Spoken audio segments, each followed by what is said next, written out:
Recibimos con un fuerte aplauso a Fabián Raca, dueño del vivero Renovales de la localidad de Toay. Fabián, bienvenido, muchas gracias por acercarte y acompañarnos esta noche de sábado. Gracias. Muy buen recibimiento, la verdad. No esperaba ver tanta gente. Gente, luces, cámaras. Bueno, justo hoy no tenemos cámara, pero bueno, los micrófonos van a estar funcionando. Sí. Como decíamos, sos dueño del vivero Renovales. ¿Querés contarnos dónde está ubicado? ¿Cuál es la particularidad de Renovales? ¿Qué se diferencia del resto? Uh-huh. Estamos en Toay, en la zona de Quintas vendría a ser, ahí de Toay, entre Toay y Santa Rosa, que ahora ya es todo un conglomerado único. Sí. Y bueno, la particularidad del vivero es que somos productores esencialmente de plantas nativas de la región pampeana y zonas afines, de lo que vendría a ser toda la zona del Espinal, más que nada, el mapa del Espinal de Argentina. Y bueno, somos productores de eso, de venta directa al público y bueno, para proyectos y esas cosas. Bien. Esa es la particularidad del vivero, digamos. Somos productores, no somos revendedores. ¿Y de cuánto hace que tenés este emprendimiento? Y ya va a ser unos 20 años, porque en realidad empecé a experimentar mucho antes, en el 98, 99, pero ya como vivero largamos en el 2002, por ahí. Uh-huh. Claro, ¿y cuántas especies suelen tener ahí? Mira, en este momento en cultivo estamos haciendo una exageración por ahí para un productor en cuanto a lo que es variedad, porque es muy complejo. Sí. Pero estamos haciendo cerca de entre 60 y 80 especies distintas. Bastante. Es mucho, sí, sobre todo porque cada una tiene un tratamiento distinto. Claro. Pero bueno, fue la única manera que tuvimos de poder, digamos, porque si no como productores es muy difícil sobrevivir, porque tendrías que hacer, suponete, especializarte en 2 o 3 tipos de especies, como hacen los productores de exóticas en general. Ajá. Y las replican en cantidad, ¿no? Te hacen, qué sé yo, miles, millones. Claro. Entonces, bueno, pasás por los productores de rosas, por los productores de álamos, exacto. En cambio, el tema de la nativa no es un mercado tan grande todavía, después de 20 años todavía no es un mercado tan grande que se le pueda poner al lado. Y bueno, entonces un poco que la solución que encontré fue que diversificar mucho más a través de las nativas para poder dar soluciones un poco más integrales, es decir, que con las nativas podamos satisfacer o que haya posibilidades, opciones para sombra, para cerco, para estético, vereda, claro. Exacto. Uh-huh. Entonces, eso nos obligó a una mayor diversificación. Hoy con los años también fuimos metiendo, después ya hace unos 7, 8 años que empezamos a meter mucho más gramíneas. Claro. Bueno, tratando siempre de manejarnos dentro de lo nativo. Tenemos alguna exótica que por ahí, bueno, un poco como que son un tanto difíciles de obviar porque los mismos clientes están pidiéndotelas todo el tiempo. Claro. Pero tratamos de que sean dentro de, digamos, de un marco de control ambiental. Es decir, que tengan el menor poder de asilvestramiento posible. Bien. Para no generar problemas, introducir especies que después se asilvestran y generan los problemas que generan las especies exóticas descontroladas, digamos, que empiezan a invadir y a alterar los ecosistemas locales de maneras muy preocupantes cada vez más. Entonces sería otra lógica como de producción esta que nos contás. Por eso la diversificación, la cantidad de especies. Uno por ahí piensa en las nativas, no sé, por ahí las contás con las manos, pero bueno, 80 son como muchas. Sí, son muchísimas. Y todos los años estamos tratando de incorporar cosas nuevas, estamos descubriendo, digamos, cosas nuevas para nosotros. En realidad están acá hace millones de años. Pero bueno, pasa por todo un complejo de ver la especie, de identificarla primeramente, después de ver si se puede adaptar acá, si tiene un sentido incorporarla a... No todo se puede incorporar a la parquización pública o al ¿no? Con fines de jardinería o parques, porque hay plantas que son muy endémicas, muy de su lugar, hay una serie de factores que intervienen para que esa planta se dé ahí. Entonces, un poco como que no se la vamos a poder garantizar a nadie si se la vendemos, ¿no? Sí, pero igualmente en la forestación pública no se ven mucho de árboles nativos. Hace un ratito mencionaste también el impacto ambiental que puede llegar a tener la forestación pública. ¿Nos querés mencionar un poquito sobre eso? Es cierto, sí, no se ven.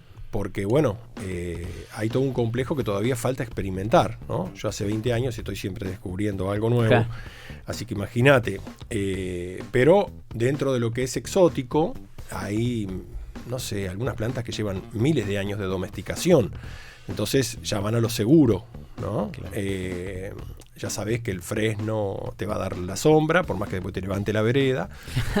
Claro. Y bueno, ya sabés que el álamo también, por más que después también te rompa las cañerías o entre las cloacas, qué sé yo. Pero bueno, después se corta y se saca y se pone nuevo. Es un poco que esa es la lógica imperante de hace décadas.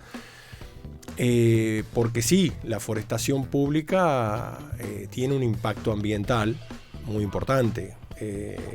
Por diferentes puntas, ¿no?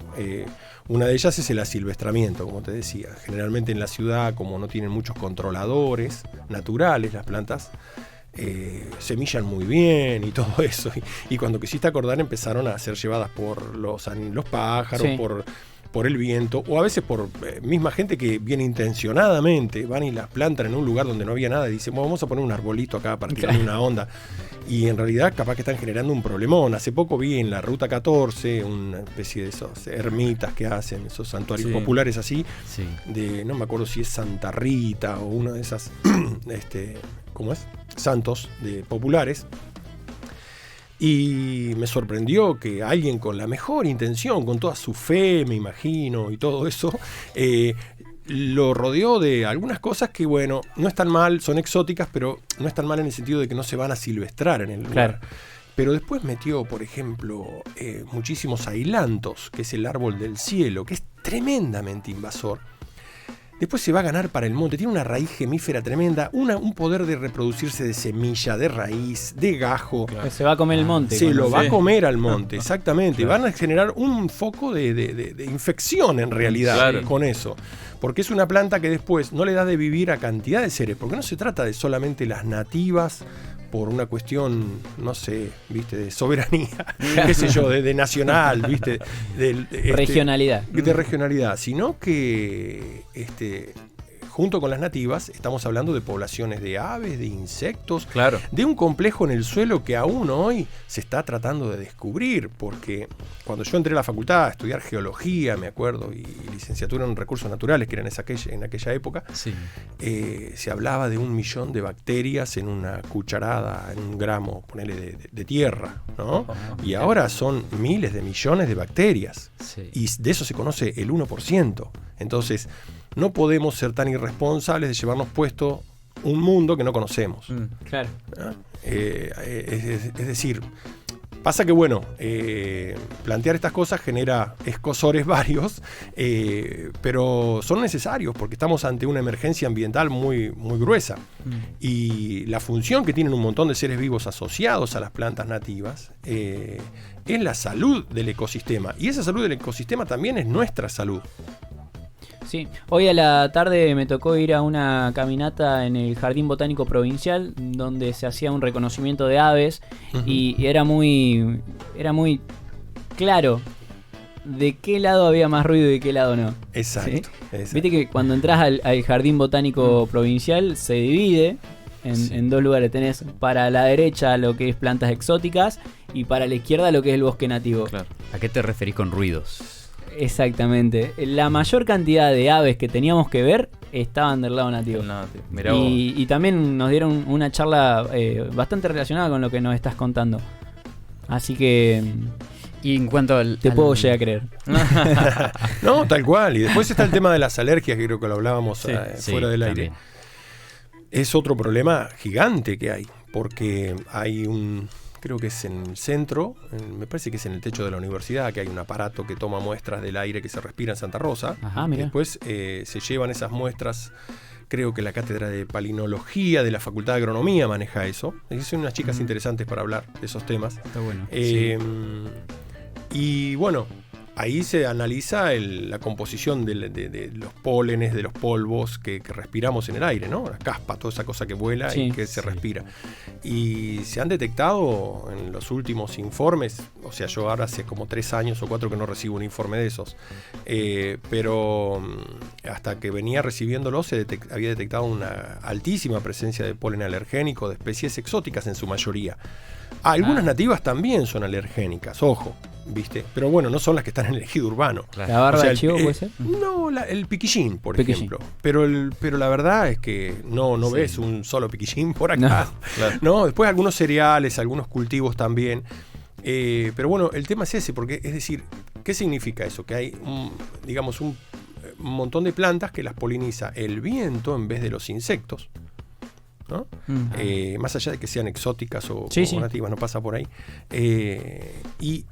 Y si el polen es alergénico, tenemos un gran problema en la sociedad, digamos, en la población, porque les estamos metiendo un polen alergénico y estamos generando problemas de salud concreto, un impacto ambiental negativo. Y la gente están con la loratadina y los chicos con la loratadina pediátrica y qué sé yo, y es un gran impacto de la forestación pública. Después, por ejemplo, los cipreses, vos no le vas a ver nunca una abeja. ¿Cuándo le vas a ver una abeja a un ciprés, por ejemplo? Bueno, desconfía de las plantas que no le ves nunca una abeja. Si es una exótica, por lo menos ver alguna abejita, una avispita que lleva el polen de un lado al otro, y ya es como que te podés relajar por lo menos en ese punto. Si le esquivan las abejas es porque... Claro. Fabián, ¿y a qué te dedicabas antes de este emprendimiento? Yo a 2 cosas. Radio también. Ah, mirá. Sí. Estuve en una de las primeras, si no fue la primera FM de La Pampa durante muchos años, que se llamaba Banda del Ciervo. La BDC. La BDC, exactamente. Y en paralelo, para poder sostener el vicio de la radio, porque era una pérdida de plata absoluta, obviamente, bueno, me había logrado un apoyo muy importante y gente había conseguido un trabajo administrativo en una obra social de prensa, digamos. Y bueno, me permitía hacerlo de la radio, pagar un alquiler, comer y bueno, estar a full con lo que me gustaba. Después eso se terminó ese trabajo después de 12, 13 años. Y bueno, me fui a vivir a esa zona de Toay. Y cuando llegué no había nadie y fuimos a vivir ahí porque era el lugar más barato que había. ¿No? Nadie quería ir a vivir ahí en el 98. No había luz, no había nada. La familia estaban bastante preocupados también. Pero yo flasheé con el tema de que había tierra. ¿No? Y yo vengo del pueblo, de un ámbito muy rural, de Realicó y Alta Italia y Vertis, de toda esa zona. Del norte. Y siempre estuve muy relacionado en Montenievas también a una familia rural. Claro. Entonces, llegar ahí... Te recibía. Exacto. Te recibía. Y bueno, y ahí descubrí empezar a andar mucho por los alrededores y siempre me sentí de chiquito una gran atracción por el monte. Como ambiente, ¿no? Como algo, digamos, que yo podía identificar todos los factores, elementos, plantas, pájaros, todo lo que entraba en el juego en el bosque, pero el ambiente era algo que me resultaba totalmente atrayente. Sí, ese clima que se generaba. Magnético, sí. Entonces, si elegía un lugar donde estar, iba con los amigos y organizábamos actividades para ir a boludear al monte. Pero a estar nomás, ¿viste? No, es que nunca me dio mucho por la cacería o esas cosas porque no las disfruto. No, pero hay un grado de desconexión bastante importante ahí. Esa capacidad de aislarte que tenés, ¿viste? Es increíble la conexión que logras. Exacto, porque hay un mundo en silencio con su propia lógica que está funcionando todo el tiempo y nosotros estamos enroscados en toda nuestra historia. Pero lo loco es que te sentías acogido ahí dentro del monte, ¿no? Te sentís protegido, no sé por qué será, es raro. Sí. Y sí, me imagino que los pueblos originarios también se deben haber sentido muy, muy protegidos de ahí hasta antes que los rajaran. Claro. Pero la verdad es que sí, porque además el monte nuestro, todos deben tener su encanto, obviamente. Yo no me voy a poner a hablar en nombre de los habitantes de la selva, pero en cuanto a lo que es el monte nuestro, tiene muchas cosas muy interesantes, ¿no? El acceso, tiene plantas que te dejan pasar bien la luz, le hacen como una luz microfiltrada, una cosa así, Sí. que deja establecer muy bien todo lo que es herbáceas, pasturas debajo. Entonces es un bosque bastante encantador. Un bosque de pinos. Tiene o de varios eucaliptus. niveles. Claro, un bosque Tiene varios niveles. Exacto. Estratos. Un bosque de pinos o de eucaliptus no vive nada. Claro. Eso solamente. Entonces son en biodiversidad, qué sé yo, si por tirarte un número, no sé, si en las nativas tenemos 500 seres vivos alrededor de cada planta, en un bosque exótico tenemos un 10% de eso. Claro. Entonces hay mucha más magia porque hay mucha más vida relacionada ahí, ¿no? Pero hablamos de un bosque que hasta permite que viva la papa de monte, imagínate. Entonces, sí, o los cactus que crecen alrededor de los caldenes. Entonces, sí, bueno, hay como vos mencionabas anteriormente, permite que otros submundos se vayan desarrollando en su entorno o a su lado de forma complementaria. Y eso es muy poco valorado. Muy poco valorado. Exacto. Nos corren las espinas, ¿viste? Pero no vemos esa parte mucho. Claro. Pero vos tenés que pensar, a mí siempre me fascina imaginarme un poco esto antiguamente, porque vos si te pones a pensar, estamos hablando de las épocas que estaba el mar, que entraba el Rocanense, que era un brazo del Atlántico que entraba al oeste de la Pampa, ¿no? Imagínate las condiciones, en vez de ir, cuando íbamos para el oeste, no íbamos porque no estábamos en esa época, pero ponele me imagino yendo para el oeste, y en vez de ir cada vez más alto, más para arriba como ves ahora, ¿no? Rumbo a la cordillera, ibas cada vez más abajo, hasta encontrar la orilla del mar, ¿no? Y un mar cálido. No nos olvidemos que el mar que entraba acá era un mar cálido, porque por eso hay bancos de coral en la zona de Puelén, porque era un mar, qué sé yo, Cancún, loco. 28 grados centígrados, ¿entendés? Era un spa, te metías ahí, era un spa. Sí, bueno, imagínate que de aquella época a ahora, todos los fenómenos geológicos que hubo, cambios climáticos que atravesaron estas plantas fueron tremendos. Así que el registro que deben tener estas plantas de adaptación es gigante y tienen mucha más información de la que nosotros podemos tener sobre ellas, seguro. Y nosotros las hacemos leña.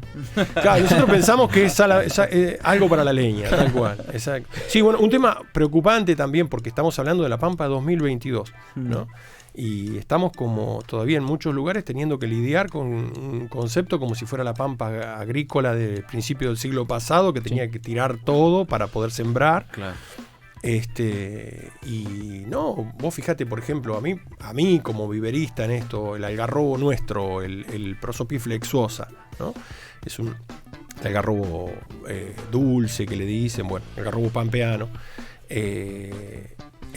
Es un algarrobo que normalmente tiene muy baja resiembra ¿no? Ajá, espontáneamente.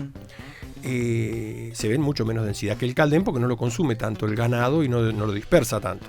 Bueno, ahora, sumale a que en los últimos 4 o 5 años, en la época de la floración de ese algarrobo, llueve. Y le lava todas las flores polinizadas.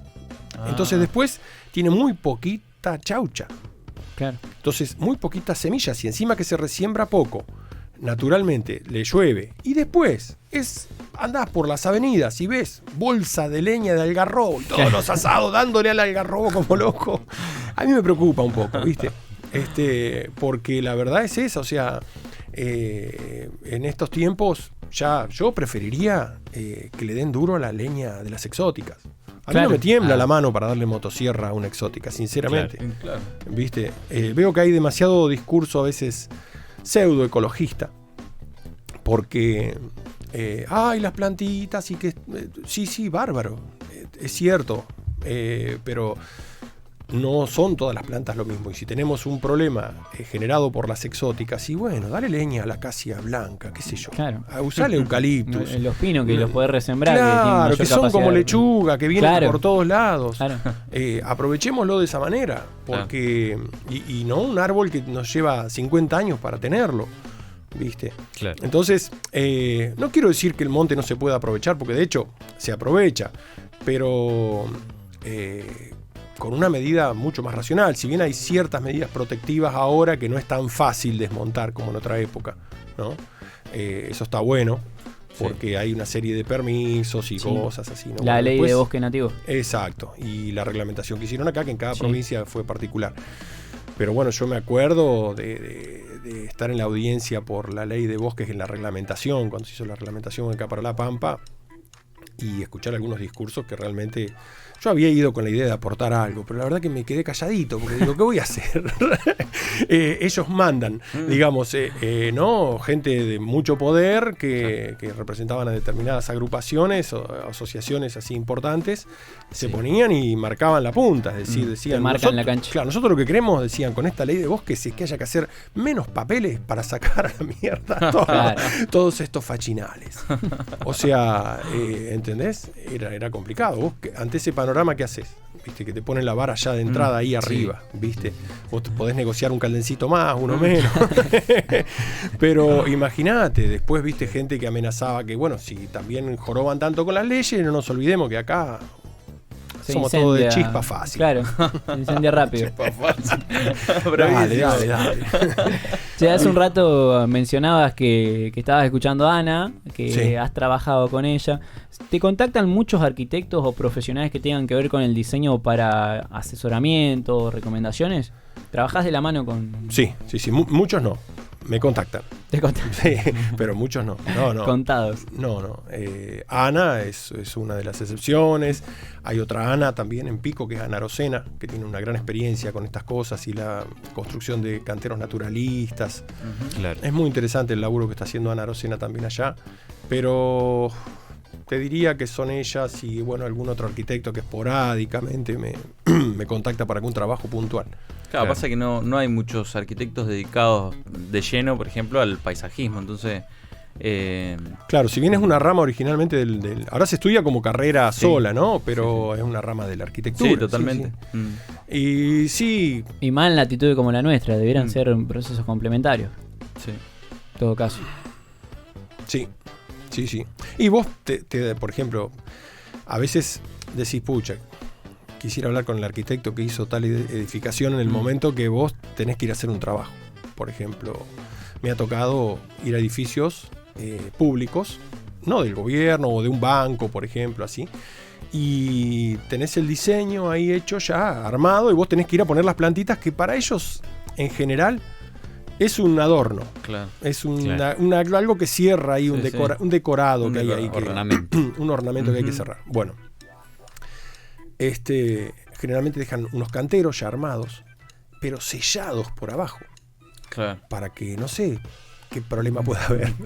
Pero, es decir, vos tampoco vas a ir a meter un álamo adentro del cantero que se les vaya a salir, ¿viste? Entonces, claro, yo me he ido a esos lugares y de golpe no tienen drenaje. Y me dice, no, poné las plantas acá, echarle la tierra.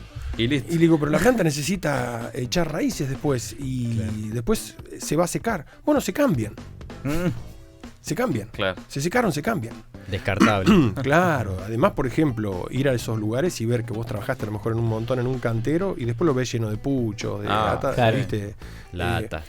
Porque es como que salen a descansar los que trabajan en las oficinas y tiran el pucho ahí, porque fuimos un rato a la naturaleza, al cantero.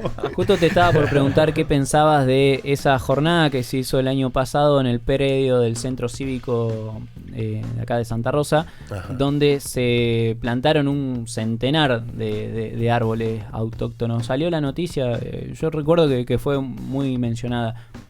¿Tuviste algún acercamiento? ¿Lo analizaste? Sí, yo había sido invitado, pero no pude ir por la gente de la Secretaría de Ambiente, que eran un poco ellos con otras entidades, así gente había de la universidad, de otros sectores. De desarrollo turístico también. De desarrollo turístico, el vivero provincial. Bueno, sí, yo había ido a una de las reuniones que habían hecho.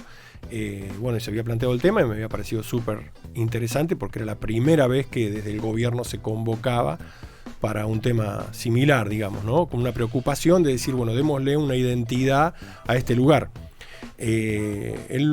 Hay todo un complejo, porque también no es cuestión de ir y tirar todo lo que está hecho, ¿no? Porque también son años de trabajo de un montón de gente que lo hizo de la mejor manera posible, porque yo conozco a gente que ha trabajado ahí y que no es gente que haya tenido, voy a poner esta planta para joder el ecosistema, claro. Sino que la han hecho con la mejor intención. Claro. Entonces, un poco como que hacer esa transición con la gente que trabaja ahí, todo eso era todo un tema, ¿no? Debe seguir siendo, por lo que sé. Porque bueno, también viene también el acostumbrarse. Algunos patrones son difíciles, por ejemplo, tenemos un vicio de meter gramilla por todos lados. Claro. ¿No? El espacio verde y gramilla. Y después es uno de los principales enemigos para la diversidad. Sí, igualmente es un concepto viejo. Lamentablemente lo seguimos replicando, pero es un concepto viejo. Impermeabiliza el suelo de tal forma que... Bueno, de ya para eso. Pero pensá esto. Después, por ejemplo, le querés poner una serie de plantas nativas, ¿no? Y se quiere hacer un cantero, donde se ponen varias, o por ejemplo gramíneas, herbáceas nativas, qué sé yo, podés meterle jarabaíchu, brachicheta, sorgastrum, cosas que tenemos una gran variedad hermosa encima. Visualmente es re interesante y que va a recuperar justamente soniditos, claro, ¿no? Porque van a ir ahí los grillos que se acobachan ahí abajo, pájaros. Claro. Bueno, y el lugar empieza a ser más amigable. Por más que sea urbano, los bichos tienen un radar para ubicarlo al lugar. Un sensor. Y van. Bueno, pero ¿qué pasa? Ponemos todo eso. Suponete, cortamos la gramilla y ponemos todo eso, ¿no? En el lugar. Y resulta que vienen los tipos, se les empieza a llenar de gramilla. Viene el tipo que tiene que mantener el parque. Se les empieza a llenar de gramilla todo entre medio. ¿Viste? Y bueno, ya ahí les significa estar culo para arriba todo el tiempo sacando gramilla, lo cual va a ser medio complicadito, y que lo irán a hacer una vez, pero no todo el tiempo. Entonces, quiero decir, toda esa transición implica cambios bastante importantes. Ahí hay desafíos para la arquitectura, para el diseño del lugar, para decir, bueno, a ver cómo desde lo constructivo podemos hacer, generar lugares que ayuden a esta transición, digamos. Entonces es todo un tema complejo que, bueno, por suerte lo encararon y se decidieron a empezar a hacerlo. Y bueno, están en eso, creo. Son los primeros pasos. Según decía en la noticia, el modelo se quería replicar en distintas partes de la localidad, así que bueno, esperemos que se pueda dar. ¿Sabes qué? Estamos viendo en la página de Twitch un videito que grabaste desde el... En el patio, en el vivero. No, yo no sabía si decirle en el justamente eso, si en el vivero, si en el patio de tu casa. Que es lo mismo. ¿Cómo lo llamaremos? Es lo mismo. Claro. Es el patio vivero. ¿Nos contaba un poco cómo está compuesta esta patio vivero? Y bueno, es una casi media hectárea.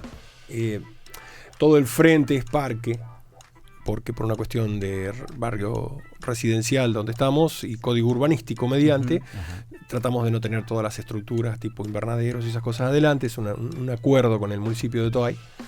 Y bueno, toda la parte de atrás la dedicamos a tener ejemplares que son reproductores. Por ejemplo, eso que estás viendo ahí es una jarilla crespa que está al lado de la cisterna de agua de lluvia. Es una cisterna que junta 30.000 litros de agua de todos los techos. Esa jarilla crespa es una belleza absoluta. Es mi reproductora, Antonia se llama. Tiene nombre. Sí, Antonia. Es una cepa Antonia.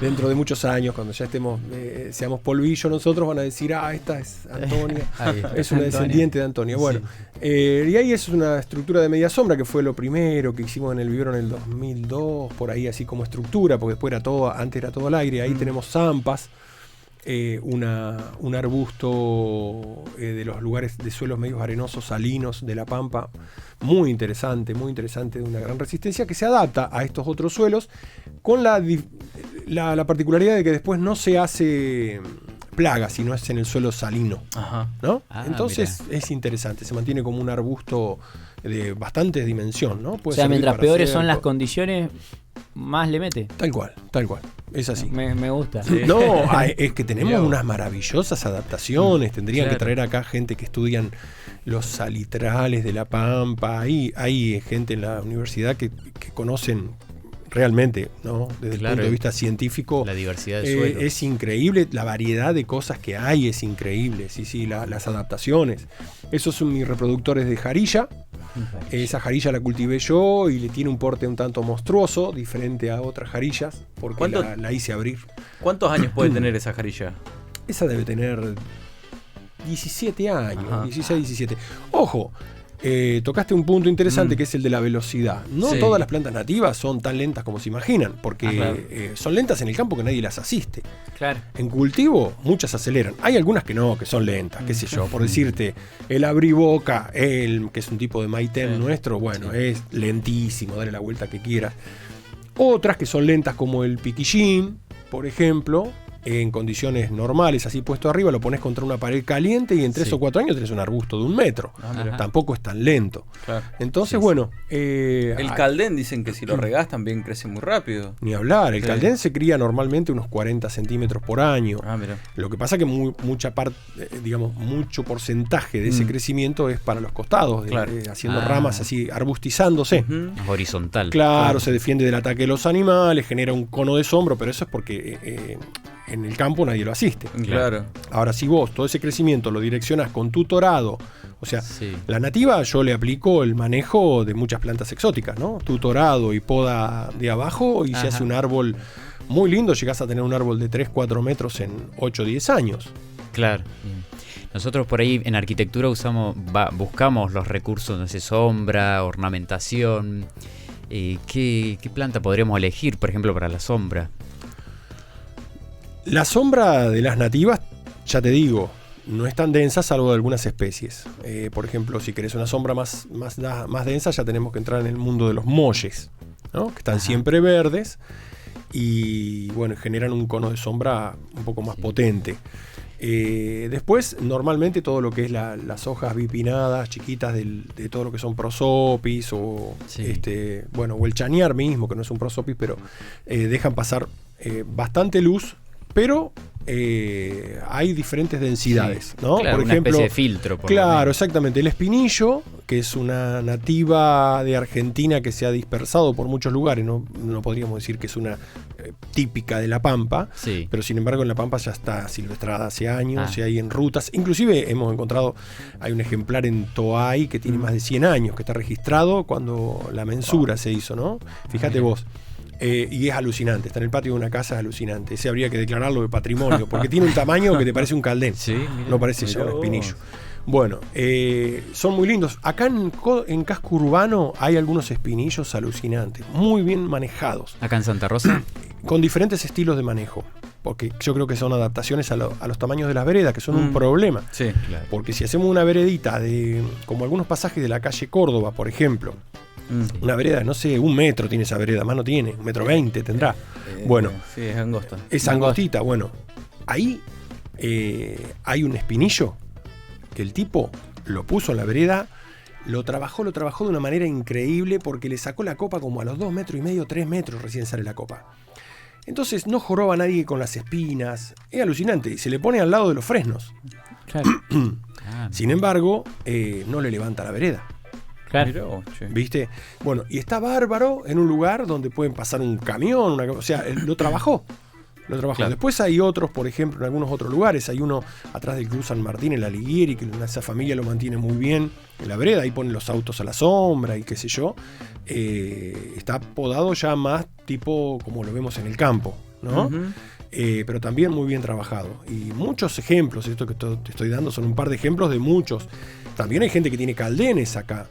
Te iba a En preguntar los justo. jardines. Hay en Santa Rosa, que yo quisiera, sueño con que no morirme sin ver en la avenida San Martín con caldenada. Qué lindo. Evidentemente me voy a morir.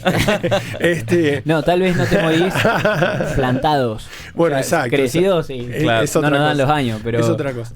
Bueno, pero por ejemplo, hace poco tuve que ir allá a llevar a mi mujer para unas elecciones a una escuela allá del barrio Néstor Kirchner. Sí. Creo que es la calle Sergio López, Sí. ¿puede ser? Ahí se ha hecho un bulevar para aquellos lados. Ese bulevar. Es increíble. Esa tendría que ser la Pampa. Hay que ir a copiarlo. Hay que ir, fotografiarlo, tomarlo como ejemplo. Es un bulevar doble mano, ¿no? Sí. ¿no? Una doble mano. Y está todo con caldenada grande que la Sí. dejaron. Está ¿Te acordás? Ahora me acordé, sí. espectacular. Eso ahí lo felicito a quien haya sido en su momento o no sé cuándo. Hablé con vecinos de ahí del lugar, porque como tenía que estar ahí un rato y lo recorrí bastante, y no todos están, para algunos es como que, ¿viste? nos dejaron estos caldenes. En vez de ponernos una planta como la gente. Lo que pasó muchos años con los eucaliptus en la zona del hospital. No sé si recuerdan que antes de que se haga la circunvalación estaban los eucaliptos en la mitad o en el borde. Sí. Una zona donde se hacían los corsos antes. Y hoy en día han desaparecido y ha cambiado la fisonomía de la ciudad de forma... Sí, de hecho falta sombra en toda la Santiago Marzo, ¿ves? Sí, en toda la Santiago Marzo falta un montón de sombra. Bueno, acá la sombra es un problema porque hay una idiosincrasia. Una vez un dirigente así, de un funcionario, era en su momento de la municipalidad, hace unos años atrás, había ido ahí al vivero y habíamos sacado este tema. Y habíamos llegado a la conclusión de que el candidato que propusiera poner todo media sombra en la ciudad ganaba. Media sombra. Techar la ciudad, ese ganaba. Claro. Porque hay una guerra con el tema de la sombra. Además, ¿qué pasa? El comercio, le ponen una planta enfrente y al tipo después no le ven el cartel. Claro. Por ejemplo, entonces va, la chura, o la hace secar. No, ¿para qué quieren sombra? Vengan acá adentro que tenemos aire acondicionado y pueden pagar. Claro. Es decir, ojo, ¿viste? Se van haciendo un poco más hostiles las ciudades de esa manera. Te ¿no? hacen toda la vereda sin un canterito. Claro, porque hay una cultura de cementerio acá, de dejar todo así tipo paisaje de nicheras, ¿no? Onda, saquemos todo esto. Dejémoslo pelado. Aunque yo creo que en el cementerio hay más plantas. También las veredas chicas no ayudan, ¿viste? Si tuviéramos veredas un poco más amplias, vos te permitís separar el árbol de la fachada, casata, por lo menos. Claro. Tal cual. Y bueno, eso ¿cómo hacemos? Porque eso ya está diseñado, eso ya está. Tendríamos que volver a rehacer las manzanas, eso sería imposible. Y sí, en algunos lugares es muy complicado. Y las nativas no pueden andar para todo. O sea, pueden ser una opción para muchos espacios. Tienen opciones de manejo, pero yo creo que se puede convivir con las exóticas. No se trata de sacar todas las exóticas y pongamos nativas, sino de poner exóticas que no produzcan alergias, por ejemplo, que no generen esos otros problemas en cañerías, en roturas, ¿no? Pero también volver de alguna manera a revalorizar un poco más las veredas que tenían un poco más de tierra. Porque, por ejemplo, hay barrios que son encantadores. Ahí sí hay sectores que están hermosos con el tema de la forestación en Santa Rosa. Por ejemplo, hay una calle que me gusta mucho, la Leguizamón. Tiene cosas muy interesantes, ¿viste? Porque ahí hay como una cultura, hay bastantes vecinos compatibles con ese tema, ¿viste? Inclusive, bueno, después también la Lordi. La Víctor Lordi. La Víctor Lordi. Y la otra vez miraba a la Víctor Lordi y digo, che, ¿qué tiene esta calle? Bueno, viste que hay, no sé si será el caso de tu casa, pero ahí hay muchas veredas que son 5 o 6 baldosas y el resto hasta el cordón es tierra. Claro. Entonces las plantas no están levantándote las baldosas y todo eso. Claro. ¿No? Sí. Me pareció fantástico y las pueden dejar con mayor porte. Bueno, eso. Sí, hay lugares de la ciudad que están como un poquito más armadas en cuanto al arbolado, ¿no? Pero bueno, sí, es muy importante lo que estás comentando de la ciudad, del arbolado. Yo quería preguntar algo. No sé si has visto, yo lo he visto en caldenes, que cuando el caldén se está abriendo demasiado, se los ata con unas brazaderas de hierro. Pasa acá en la Uruguay, en la Plaza de los Caldenes, y en Tuay también vi un ejemplar bastante parecido. ¿Qué opinas de eso? Y eso es un recurso para salvarlo. Porque la verdad es que no se le hizo un mantenimiento de entrada, no se le dio poda de formación, o muy poca, una simple, digamos. Lo que siempre dicen, uy, déjalo que se exprese, ¿no? Si dejamos que se exprese un algarrobo puesto en una vereda y no pasa nadie, papá. Claro. Es así. Claro. Yo he visto que algunos pillos que mantienen espacios públicos, cuando vos pones una nativa, no la tocan. No, porque la nativa no hay que tocarla, qué sé yo. Entonces después se pone intransitable, y después vienen con la motosierra y la sacan. Claro. La sacan y ponen un pinito. Ya está. Se terminó el problema. Por ahí. Bueno, no. Si vos le das poda de formación y evitás, por ejemplo, las B cortas, ¿no? En los troncos, en las partes de abajo de los troncos, que es donde después se pueden abrir y rajar, porque se genera mucha corteza ahí, ¿viste? Lo que dicen, corteza incluida, eso. Bueno, y le dejás solamente las ramas lindas, por ejemplo, en U, porque convengamos que vos ponés un ejemplar, no es lo mismo que poner un bosque que una planta puesta sola. Claro. Porque en el bosque tal vez pueden tener todas las B cortas del mundo y entre ellas se apoyan y no pasa nada. Pero en un espacio público donde el viento por ahí se remolina entre las paredes, cercos y agarra canales de viento. Claro, canales de viento que son impredecibles por ahí. Ha habido casos de caldenes que se han rajado de punta a punta, ¿viste? Como otras plantas, pero no es que sea nativa y va a aguantarse todo. Y esos son unos ejemplares ahora tan grandes, Claro. que bueno, ahí justamente estábamos viendo en el video, hay un caldén que tiene una U. A ese lo vengo dejando porque es una U. Abajo, la B corta se la churé. Claro. Ah, claro. Y bueno, Sí, ya. quiero conservar el caldén. Si le dejo esa B corta, me saca todo el espacio. ¿Qué hago? No voy a sacar el caldén. Bueno, Claro. lo puedo. Exacto.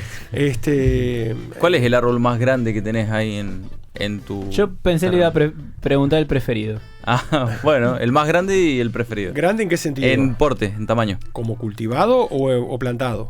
Plantado. No, mira, creo que lo más grande que tengo son los caldenes. Ajá. Los caldenes. Después tenía unos pinos, unos cipreses en la vereda, que se habían hecho gigantes y me habían secado el cerco, y además que tengo que vivir con barbijo. Ah, Me vuelven loco, soy muy alérgico, así que decidí darles motosierra sin ninguna piedad.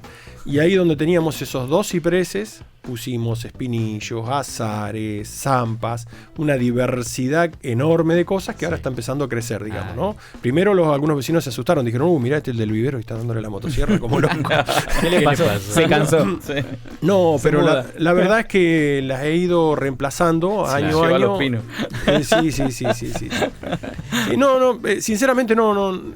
Es algo que, como sé que es una planta que la vamos a reponer y reponer y reponer, se repone sola. Claro. Porque además se asilvestra, sale sola en las macetas. Cuando vos cultivás, tenés que una parte del deyullado, yo saco pinos y fresnos como si fueran yuyos de las macetas, que me vienen del vecindario. Ujú. ¿Viste? Claro. Y bueno, es así, lo llevan los pájaros, lo lleva el viento. El viento, claro. Y bueno, Muchas de estas especies tienen espinas, bueno, los árboles más que nada. sí. ¿Sería un problema o cómo podemos tratar ese La tema? espina, ya te digo, es interesante abordarlo, por ejemplo, en diferentes etapas. La espina es su protección cuando es chiquita. Y en algunos lugares, me acuerdo de una escuela muy problemática, era muy problemática esa escuela. Habían chicos que echaban de otros colegios, se juntaban, estaban medios todos ahí. Y una vez fuimos para una jornada de un día Los del del árbol. fondo. Claro, exacto. Y unos personajes divinos, pero tenían una gran intensidad en su relación con las plantas. Y bueno, me acuerdo que la planta que sobrevivió fue el algarrobo chileno, que tenía unas espinas como una escarbadina. No la tocaban. Esa sobrevivió, Claro. ¿viste? Después, por ejemplo, amigos que han puesto algarrobos, también tipo algarrobo negro, en Villa Parque, en un lugar donde jugaban todo el tiempo y se juntaban en la esquina y rompían absolutamente todo. Bueno, ese algarrobo está bárbaro, ¿no? Después me han venido a buscar, por ejemplo, gente para decirme, che, me están rompiendo las plantas, quiero poner algo con espinas porque me rompen todas las plantas. ¿Qué pasa? La espina cuando es chico puede generar un problema porque tenés un problema de seguridad pública también con la espina. Viene un chico, se pinchó, se infectó. Obviamente, yo creo que lo que hay que hacer con la espina, hay que irlas limpiando, las plantas de abajo, irlas llevando. Después, cuando la planta es grande, el caldén no le ves una sola espina abajo, están allá arriba, ¿no? Si se trabaja de esa manera, además, por ejemplo, durante muchos años hicimos visitas de chicos y colegios al vivero. Ajá. Y se me descontrolaban los chicos, venían, te bajaban 40, 50 pibes y ¿qué? Te ibas a poner a controlar dónde andaban, recorrían todo, se subían, se metían por todos lados y yo siempre decía, uy, se me va a pinchar alguno con... Y sí, el no, problema nunca sos vos, pasó lamentablemente. absolutamente nada, los chicos tontos no son. Claro. Che, Fabián, lamentablemente te tenemos que cortar. Bueno. Se nos pasó Se rapidísimo. pasó ligerísimo esto. Muy bien, Linda la charla, verdad, ¿eh? Bárbaro. Nos Sí. encantan el arbolador. Sí, ¿no? Es como que tenemos para hablar largo y tendido. Sí, podemos seguir. Yo voy a tirar les recuerdo que estamos transitando las 6ª jornadas de arquitectura pampeana. Todavía nos queda una semana intensa por delante. Sí, más actividades. Muchas más actividades, sí. Nos quedan, bueno, el recorrido urbano. Hoy a la mañana fue el recorrido urbano de Santa Rosa. El 1 de julio es el recorrido urbano de General Pico. Y también está abierta la invitación para la maratón de arquitectura, que es el 2 de julio en el Hotel La Campiña. Las inscripciones son por la página del Colegio de Arquitectos de la provincia de La Pampa. Sí. Fabián, muchísimas gracias por haberte acercado. la verdad esperemos volver a tenerte porque nos quedaron un montón de temas por charlar. Sí. Bueno, gracias a Y ustedes. la Muchas verdad gracias que- por venir. Y también esperamos Nos sentimos nosotros cómodos. Bueno, gracias. acercarnos, porque con todo esto que nos dijiste, la verdad Sí, tenemos sí. unas ganas bárbaras ahí. Y, sí, hay que ir. Siempre hay que ir. contactarse por teléfono antes, ¿no? Porque por ahí van y como somos productores, no tengo gente que atienda al público. Claro. Ah, bueno. Un poco como que... Está bueno el dato entonces. Entonces, a veces estoy ocupado haciendo plantas o con alguien hablando mucho, como es mi costumbre. Y bueno, porque tenés que hablar encima con Y esto, sí. ¿viste? No lo podés evitar, porque Sí. viene la gente y te dice, bueno, explícame, ¿qué puedo poner? Y bueno, y ahí arrancamos y Y no paramos. se fueron. Muchísimas gracias Bueno. por haberte acercado. Gracias a Y ustedes. sí, le vamos a escribir. Vamos a- Gracias. Sí. Vamos a ir.